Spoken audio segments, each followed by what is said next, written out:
Hey, we are on week 3 of this series called Vie En Rose. Can you even believe it's week 3 and next weekend is March? This is good news, I think. Yes. However, I'm pretty sure that we could stay in this series for weeks and months and still have lots to discuss. It's a rich topic. I was at our Valley campus last Sunday, which was awesome. Loved being with the family in Abbotsford. But I know Pastor John was here and brought a great message. I watched the Facebook Live afterwards. I thought it was funny that there was Kanye glasses involved and a broken mirror. He brought all the props. I don't have any props for you, but I'm sure that message will stick with us for a while. How many of you were here last week and you heard that one? Okay, it was good. So we've been talking about the lenses that we view life through. We talked about the fact that we all have certain filters, if you will, that we tend to look at life through. Some of them are positive. Some of them we've grown in, like it's good things that we've chosen to look at life through, whether that be faith, that's a good lens to look at life through, or we know that there's also things that we tend to look through that cloud our vision. And last week, Pastor John talked about how we look at ourselves often and how it's so distorted based on things that have been said to us or lies that we've believed. We know that we have an enemy, right? And he is a liar. He's a liar. That's his best tactic, is to lie to us and to get into our head, and he does it in all kinds of different ways. And often we do the work of the enemy for him because we just adopt those lies and we rehearse them in our head and they color the way that we see the world. And so our hope is that as we're studying this, and really we're just opening this conversation, if you will, because there's lots to be discovered. The word is full of truth. But our hope is that as we go through this series and as we actually look at the filters that we've chosen or that we've adopted, that we'll be able to identify them, because when we see an untruth, we can do something about it. We can remove it, hopefully. And we're hoping that we'll see more clearly. We need to see more clearly. It's helpful. I've mentioned before that I have a strong prescription. You can't tell because I'm wearing contacts, but without my contacts, I wouldn't be able to see that Pastor Loretta's sitting on the front row. I can't see anything. I need them to help me see. Anybody else wear corrective lenses that help you to see? Yeah, so without them, we know that we'd be a mess. The same is true when it comes to our spiritual life. We need to see more clearly. Vision is a powerful thing, and when we have a good, clear vision, it changes us, it changes our relationships, it changes the decisions we make, the priorities we have in life, and when we are changed, then we have something with which to change this world. Really, that's ultimately our goal, that we would be a community of people, a family of people that aren't staying the same, but that are changing, growing to become more and more like Jesus, who's the perfect example, who's our source of life, so that we can change this world that we're in today. And so we're going to continue with that. We have kind of decided this, that we know that we've all been lied to, that there's, in fact, all kinds of lies out there, and some of them we just choose to believe. Some of them we chose to believe when we were young, when we didn't really have great decision-making skills. And then we also understand that often as humans, we tend to lie to ourselves, or we tend to choose what we want to look at and what we don't want to look at. And as we wrap up this series, or actually it's not wrapped, because tonight Brandon is going to bring a great message at our 6 o'clock service, which will be different. We launched our evening service last week, by the way, and it was awesome. It was so much fun, and we're excited that now we have liftoff and we can continue to build that service.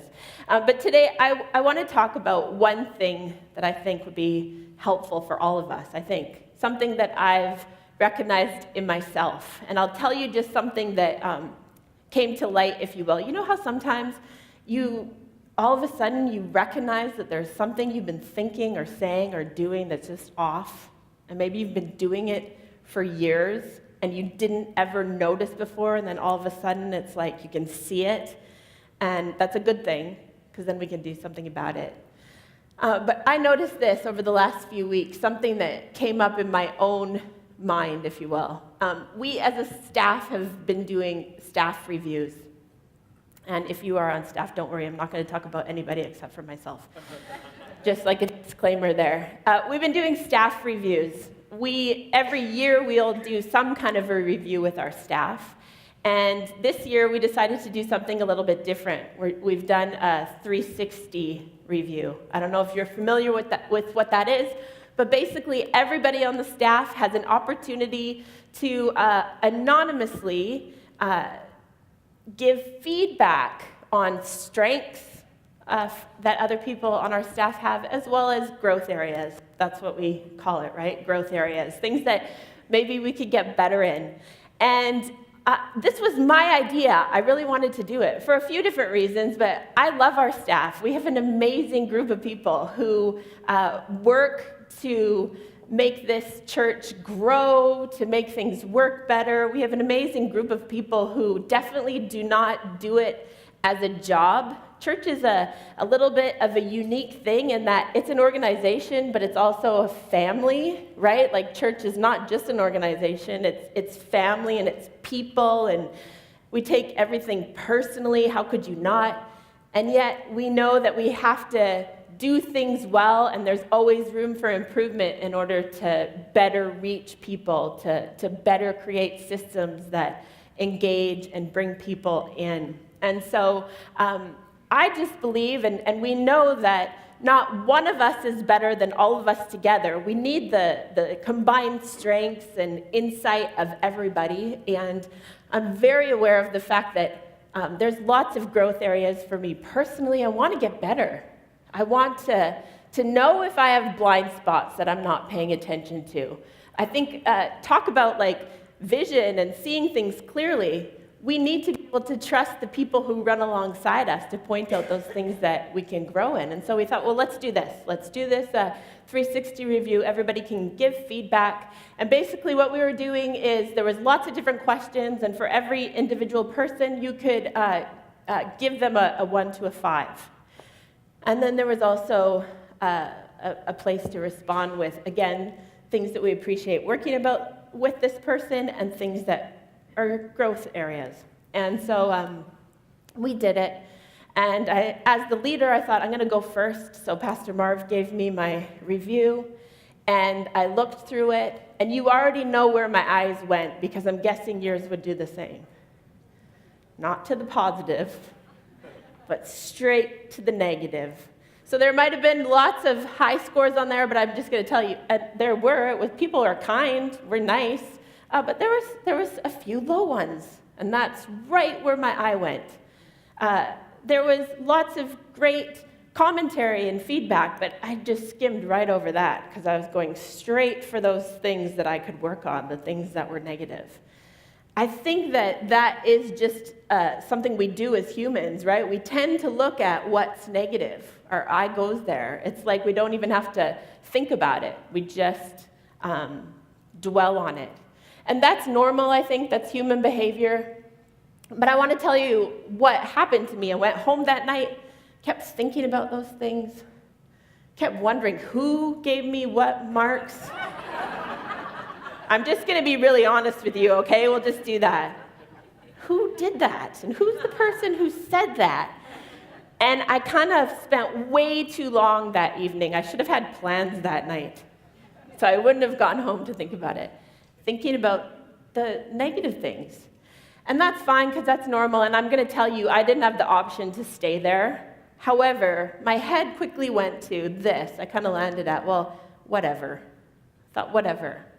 Again, I'm being really honest with you. They don't know. They don't understand. I don't think they fully know what I'm carrying and the scope of the things, and they haven't tried this before, and whatever. Whatever. Has anybody ever challenged you or said something hard, perhaps, to you, and maybe it hit you or it was difficult, and you landed there where you go, whatever. That maybe was the scariest moment, and something that I want to address. That thought of well, this is too much, too hard, too challenging. I'm just going to remove myself from that.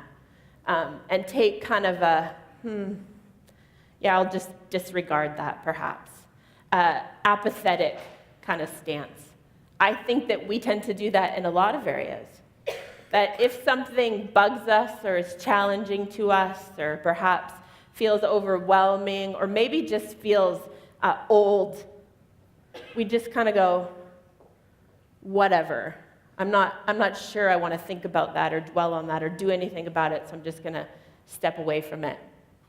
And again, I didn't have the option of staying there because it was my idea. I wanted the feedback. I needed the feedback. It's been super helpful already. I think it's going to help all of us grow. But what I want to talk about is the way that we, as humans, tend to just kind of, if something is too much or uncomfortable, we want to separate ourselves from it. And we tend to take an apathetic, disengaged kind of stance.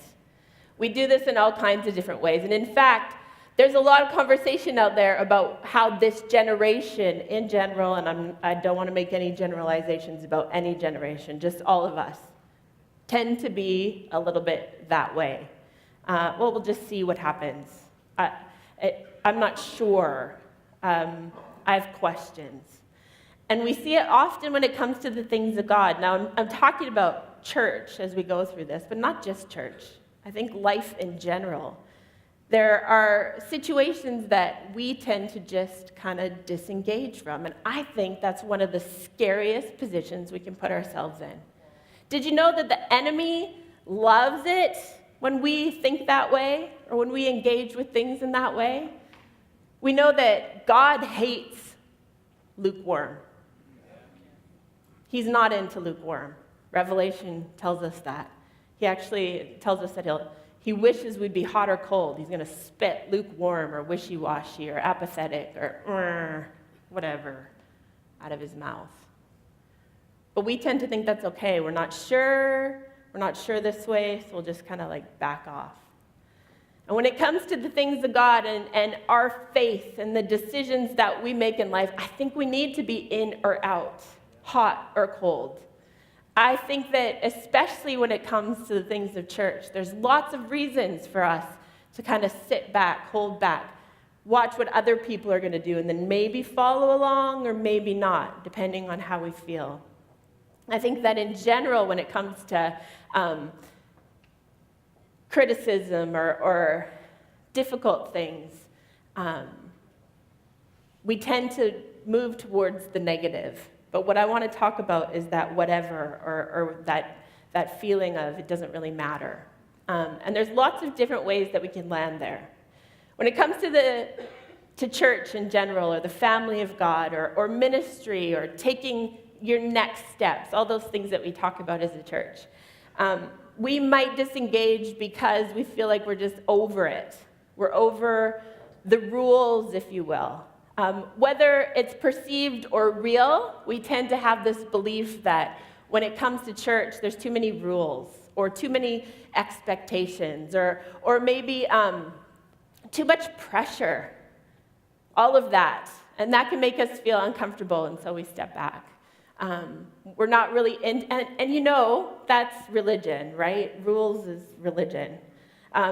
And yet, though we talk about that and we believe that, often there's a perception that I have to act a certain way and speak a certain way and look a certain way and show up a certain amount of times a month in order to do what I'm supposed to be doing.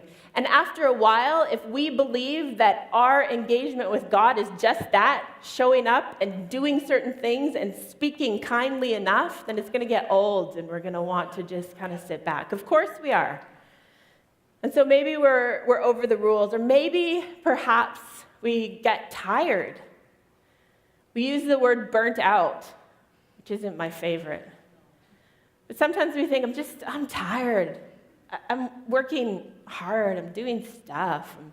I'm showing up on Sunday mornings and maybe to a small group or Sunday night, or I'm serving in different areas, and I feel like I'm doing a lot and I'm tired or burnt out. That joy, that energy doesn't come so naturally to me anymore, and so I'm just going to say whatever, just sit back. Or maybe we're not totally sure. Maybe when it comes to church and the Bible and the things that we hear from the pulpit or the things that we talk about in small group, maybe if we're 100% honest, we're just not totally sure about all of it. It's hard to wrap our head around all of it. There's some crazy stuff in the Bible. Yeah. And maybe we're just not totally sure that we can sign off on all of it. And so rather than ask questions, and rather than dig into the word for ourselves or pursue wisdom, we find ourselves just kind of sitting back and going, oh, I don't know. So I might show up, I might pursue something, I might do my devotions when it works for me, but we adopt this kind of apathetic, whatever kind of stance. Has anybody been in any of these situations before? I'm just talking to myself with all the things. Some of it, maybe, a little bit of it? Okay, cool, good. All right, we're not sure. Or maybe, and I think this is common, we've had a bad experience. Somebody who was supposed to represent Jesus just did it poorly, unfortunately. Maybe somebody did something or rejected you or somebody else, or you heard somebody talking in a way that just didn't resonate with what you know the Bible says to be true, and somebody messed up and it caused you to question not only that person, but the organization that they represent, and ultimately, if we really were to dig and look, talk about looking and removing lenses, ultimately we find ourselves questioning God because of what a person did. That happens all the time. I'm confident that my behavior has caused people to question. Thank God I'm not who I was. Thank God we all have the opportunity to grow and change. And that's why we do this thing, and that's why we're looking for wisdom in the Word of God, so that we can continue to change and better reflect who Jesus is. But often, because somebody has represented him poorly, or a group of people have represented him poorly, we make the decision that we're just uncomfortable with this whole thing, and so rather than be all in, we honestly just kind of disengage and sit back. And I want to say this, if any of those ring true for you, because I know this is common. When I talk about apathy, that's like a gross word. I know none of us want to say, like, yeah, that's me. But I think that for many of us, we do find ourselves distanced, perhaps, from God or from his family because of things that make us feel uncomfortable. We've all been there before. We've all questioned before. And I want to encourage you with a few things that are perhaps things we've heard many times. I don't want to just state the obvious, but sometimes we have to state the obvious over and over again. If you have questions, I want to tell you this. God is not scared by your stubbornness. He made you the way he made you. If you have questions, he welcomes the questions. Talk to somebody. Dig a little bit more. Question the way that you see things. God isn't scared by your questions. He would welcome them. There's all kinds of wisdom to be found in the Word of God. If you'd say that description of somebody who feels tired or burnt out or overwhelmed, that whole thing describes you, I want to tell you that, again, is not God. That's not who God is, that he's demanding that you keep showing up and doing a thing. God is pro-rest. He's into rest. Praise God.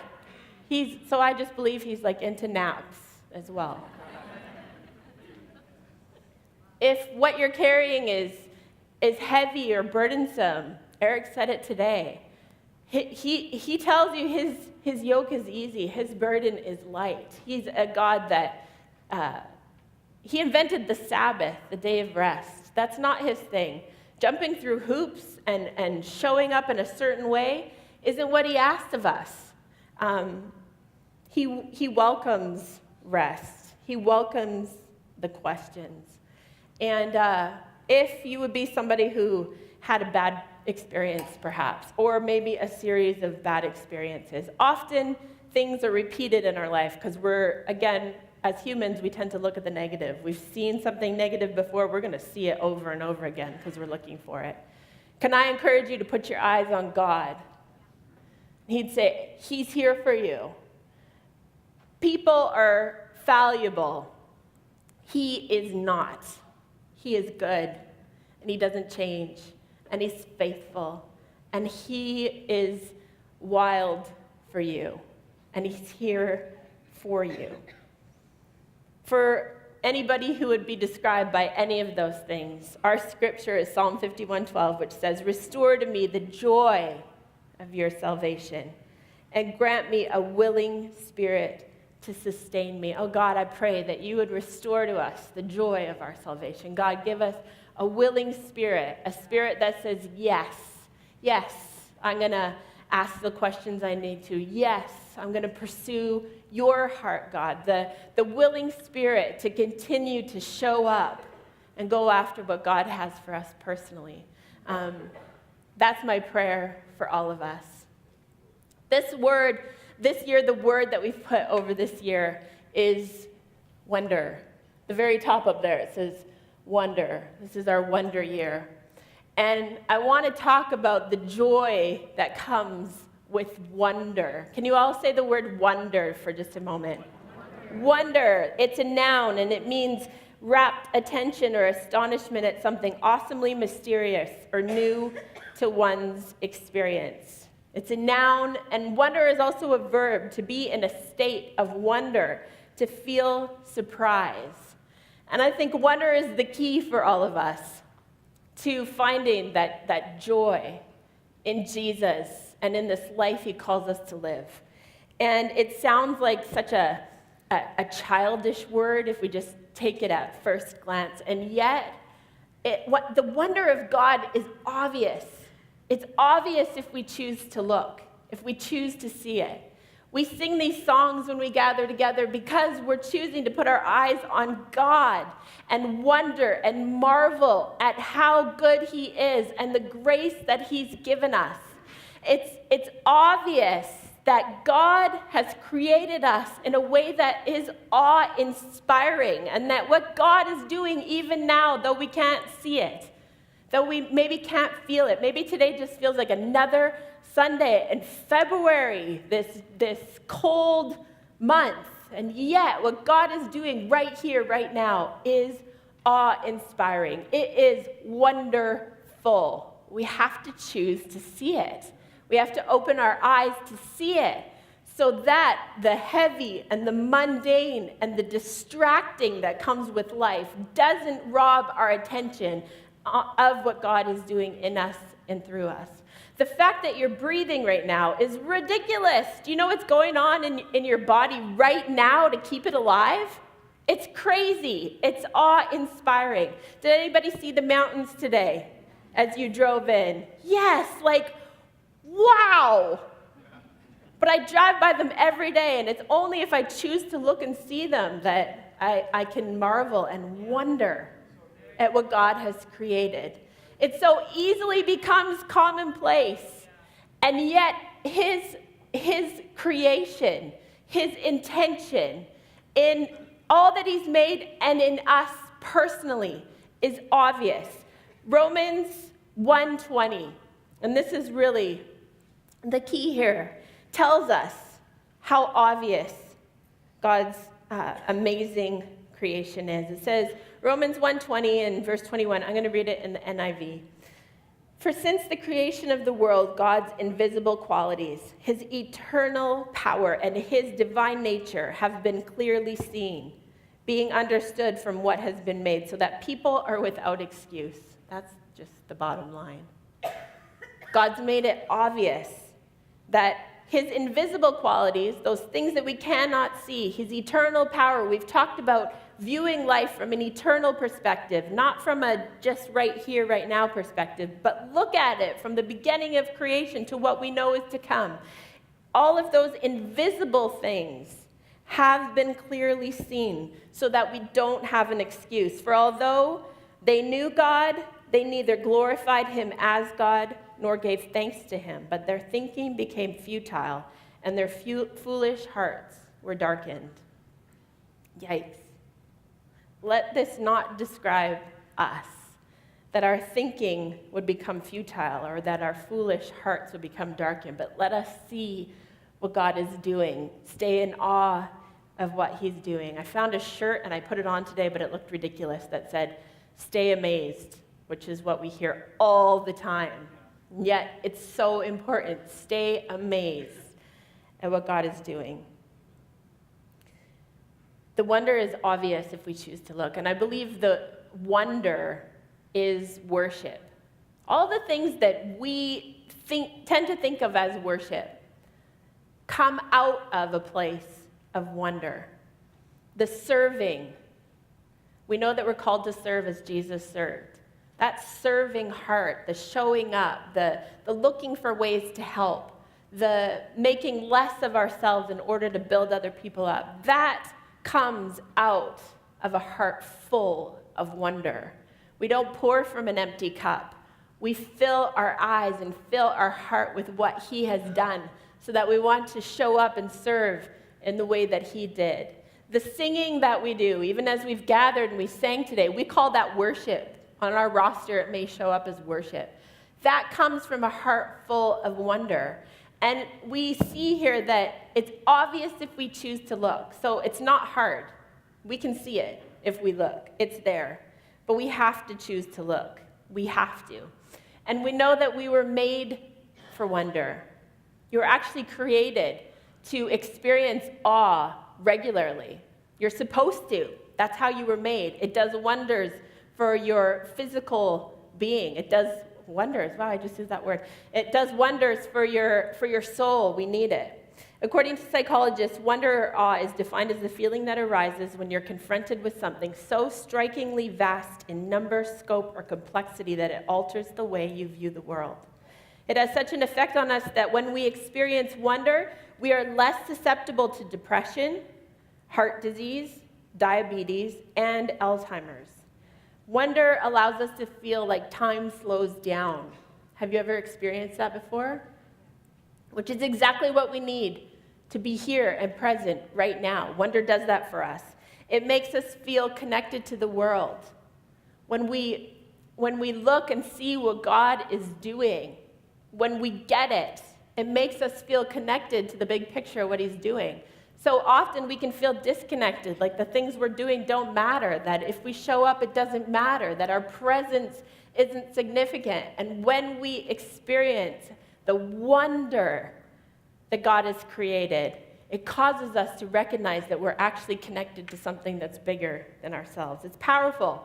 And when that happens, it reduces our ego, causes us to see how small we are in light of what he's doing, and yet what we get to bring to the picture. Rabbi Zechariah said this: "Wonder is that possession of the mind that enchants the emotions while never surrendering reason. It is a grasp on reality that does not need constant high points in order to be maintained. Nor is it vulnerable by the low points of life's struggle. It sees the ordinary, the extraordinary, and it finds in the extraordinary the reaffirmations for what it already knows. Wonder clasps the soul, the spiritual, and it's felt in the body, the material. Wonder interprets life through the eyes of eternity while enjoying the moment, but it never lets the momentary vision exhaust the eternal." Albert Einstein said, "Never lose a holy curiosity." And if we think that what we're called to live is just this show up life, just keep showing up, just do what's right in front of us, just maintain, just keep trying in our own strength. That's what religion looks like. When we separate the doing from the source, from the God who empowers us and calls us and speaks to us, and the presence that defines us and enriches us. And so as we're looking at this, and my goal is that we would be a church just in awe of how good God is. We get to decide that. We get to choose to live a life full of wonder. As we do, the lens, I think, and this is the takeaway perhaps, that we need to apply to our life and to our circumstances, is the lens of gratitude. Gratitude is a game changer. When we choose to give thanks for what God is doing, for the victories that we've experienced, when we choose to give thanks for the challenges and perhaps the critical feedback on our growth areas, it changes everything because we can see it in a way that adds to us rather than feels overwhelming or defeating.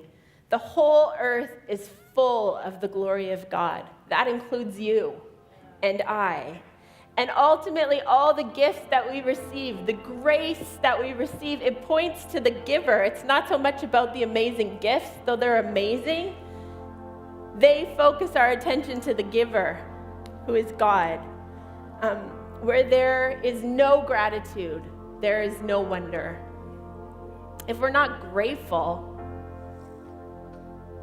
it's hard to experience the awe that we're created to experience. Gratitude is free. You can't exhaust it. We can choose to give thanks, and it changes the focus, changes the way that we see. At the fall, there was ingratitude. Adam and Eve. I don't know what that experience was like for them, the temptations they were facing, but we know that there was ingratitude there. That rather than be overwhelmed with the creation that God had created for them and what they were experiencing, something on the inside of them caused them to go, oh, but maybe there's something else outside of what God has asked of us or what God has called us to do.